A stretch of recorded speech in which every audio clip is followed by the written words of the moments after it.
আগামীকাল 15/9/2024 দুপুর 2টায় ডিসি চত্বর প্রাঙ্গণে আমরা ঢাকা বিশ্ববিদ্যালয়ের শিক্ষার্থীরা অবস্থান কর্মসূচি ঘোষণা করছি। আমাদের কথা হচ্ছে একদম স্পষ্ট। আমরা জানি যে জুলাই বিপ্লব সংগঠিত হয়েছে ঢাকা বিশ্ববিদ্যালয় ক্যাম্পাস থেকে। ঢাকা বিশ্ববিদ্যালয় ক্যাম্পাসের সাধারণ শিক্ষার্থীরাই মূলত এই বৈষম্য বিরোধী ছাত্র আন্দোলনের বীজ বপন করেছিল এবং এই ক্যাম্পাস থেকে আসলে আমাদের এক দফা দাবির সূত্রপাত ঘটে। এখন এইখানে কারা মূলত পুঁজি ছিল? আমাদের ঢাকা বিশ্ববিদ্যালয়ের সাধারণ শিক্ষার্থীরা, এবং আমরা সবাই একই ব্যানারের নিচে এসে আন্দোলন করেছিলাম। আমরা জানি আমাদের ওই সময় প্রথম হচ্ছে কোটা সংস্কার থেকে বৈষম্য বিরোধী ছাত্র আন্দোলন, যেখানে আমাদের 9টা দফা ছিল একটা দফার আগে। এই 9টা দফার মধ্যে একটা অন্যতম দফা ছিল ঢাকা বিশ্ববিদ্যালয়ের ক্যাম্পাস সহ বাংলাদেশের যত ক্যাম্পাস আছে সবগুলা থেকে দলীয় রাজনীতি নিষিদ্ধ করতে হবে। কিন্তু এই মুহূর্তে এসে আমরা দেখছি কিছু মানুষ কিংবা কিছু দল যারা স্বার্থান্বেষী একটা মহল, তারা বিভিন্নভাবে ঘুরিয়ে পেঁচিয়ে ইনিয়ে বিনিয়ে কথা বলছে দখলদারিত্বের এবং লেজুর ভিত্তিক ছাত্র রাজনীতির বিরুদ্ধে। আমাদের কথা হলো, যেখানে দলীয় ছাত্র রাজনীতি নিষিদ্ধ হচ্ছে সেইখানে দখলদারিত্ব কোথা থেকে আসবে? যেখানে দলীয় ছাত্র রাজনীতি নিষিদ্ধ চাচ্ছি সেখানে লেজুর ভিত্তি কোথা থেকে আসবে?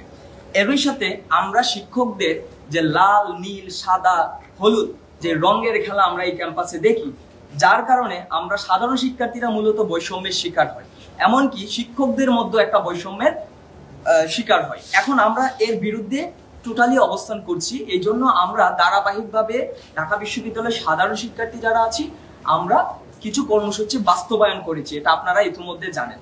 এরই ধারাবাহিকতায় আমরা প্রতিনিয়ত এই কর্মসূচিগুলা দিয়ে আসছি। একটা বিষয় এখানে আমি স্পষ্ট করে বলছি যে আমরা এই ক্যাম্পাসকে বিরাজনীতিকরণ করতে চাচ্ছি না। এই ক্যাম্পাসে একটা সুস্থ ধারার রাজনীতি চলবে, যা কিনা ঢাকা বিশ্ববিদ্যালয় কেন্দ্রীয় ছাত্র সংসদ নির্বাচন, যেটা ডাকসু নামে পরিচিত, এর মাধ্যমে। এবং একই সাথে আমি বলছি, আমরা কারো রাজনৈতিক অধিকারে হস্তক্ষেপ করছি না। আবার স্পষ্ট করছি, আমরা কারো রাজনৈতিক অধিকারে হস্তক্ষেপ করছি না। কেউ যদি তার মতাদর্শের রাজনীতি করতে চায় তাহলে অবশ্যই সে তার ক্যাম্পাস ছেড়ে, আমাদের এই ক্যাম্পাস ছেড়ে দলীয় কার্যালয়ে গিয়ে করবে, এতে আমাদের কোনো বাধা নেই।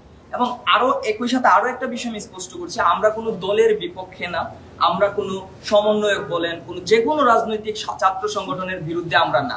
আমাদের অবস্থানটা হচ্ছে একটা সিস্টেমের বিরুদ্ধে, যেই সিস্টেম ফ্যাসিবাদ কায়েম করে এই ক্যাম্পাসে, যেই সিস্টেম এই ক্যাম্পাসে ফ্যাসিবাদ কায়েম করবে, আমরা সেই সিস্টেমের বিরুদ্ধে এই কর্মসূচিগুলা দিয়ে আসছি।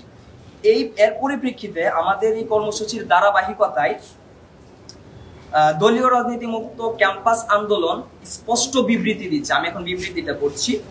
ঢাকা বিশ্ববিদ্যালয় শুধু একটি প্রতিষ্ঠান নয়, হাজার হাজার শিক্ষার্থীদের স্বপ্ন বাস্তবায়নের একটি প্ল্যাটফর্ম। কিন্তু শিক্ষার্থীদের এই স্বপ্নকে ধূলিসাৎ করার জন্য কয়েকটি স্বার্থান্বেষী মহল এই প্ল্যাটফর্মকে দলীয়করণ করার চেষ্টা চালাচ্ছে। জুলাই বিপ্লবের কথা আমরা সবাই জানি যে জুলাই বিপ্লবের মাধ্যমে স্বৈরাচার শেখ হাসিনা সরকারকে এই দেশ থেকে উৎখাত করেছে বিপ্লবী ছাত্র জনতা। এই আন্দোলনের শুরুটা হয়েছিল এই ঢাকা বিশ্ববিদ্যালয় ক্যাম্পাস থেকে, এবং সেই আন্দোলনের বীজ বপন করেছিল ঢাকা বিশ্ববিদ্যালয়ের সাধারণ শিক্ষার্থীরা। কিন্তু আমাদেরকে এটা মানতে হবে, এই দেশে একটি সরকার স্বৈরাচারী হয়ে ওঠে কয়েকটি সিস্টেমের মাধ্যমে। তন্মধ্যে ঢাকা বিশ্ববিদ্যালয়ের দলীয় ছাত্র শিক্ষক কর্মকর্তা কর্মচারীদের রাজনীতি অন্যতম, যেখানে বারবার এই সিস্টেমের পুঁজি করা হয় সাধারণ শিক্ষার্থীদেরকে। তাছাড়া ঢাকা বিশ্ববিদ্যালয়ে বিগত বছরগুলোতে বিভিন্ন দলীয় ছাত্র সংগঠন যে সিস্টেম চালু করে রেখেছে, তা থেকে পরিত্রাণ পেতে সাধারণ শিক্ষার্থীরা মরিয়া হয়ে উঠেছে।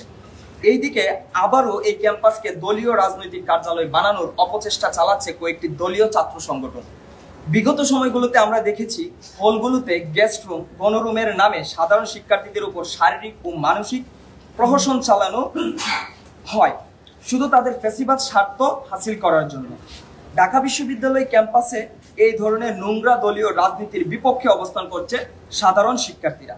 সাধারণ শিক্ষার্থীরা ক্যাম্পাসে বিরাজনীতিকরণের পক্ষে নয়, বরং গণতান্ত্রিক পদ্ধতিতে সাধারণ শিক্ষার্থীদের অভিভাবক নির্বাচন করার পক্ষে এবং সুস্থ ধারার ছাত্র রাজনীতি যা ঢাকা বিশ্ববিদ্যালয় কেন্দ্রীয় ছাত্র সংসদ ডাকসু নির্বাচনের মাধ্যমে প্রতিষ্ঠিত করতে চায়।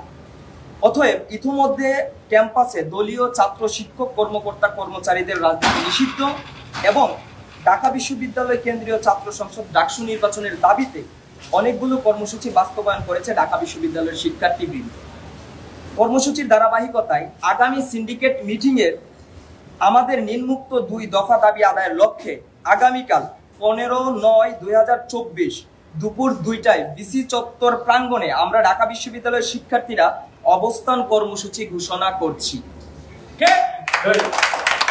2টি দফা হলো, ক্যাম্পাসে দলীয় ছাত্র শিক্ষক কর্মকর্তা কর্মচারীদের রাজনীতি নিষিদ্ধ করতে হবে, অনতিবিলম্বে ঢাকা বিশ্ববিদ্যালয় কেন্দ্রীয় ছাত্র সংসদ ডাকসু নির্বাচন দিতে হবে।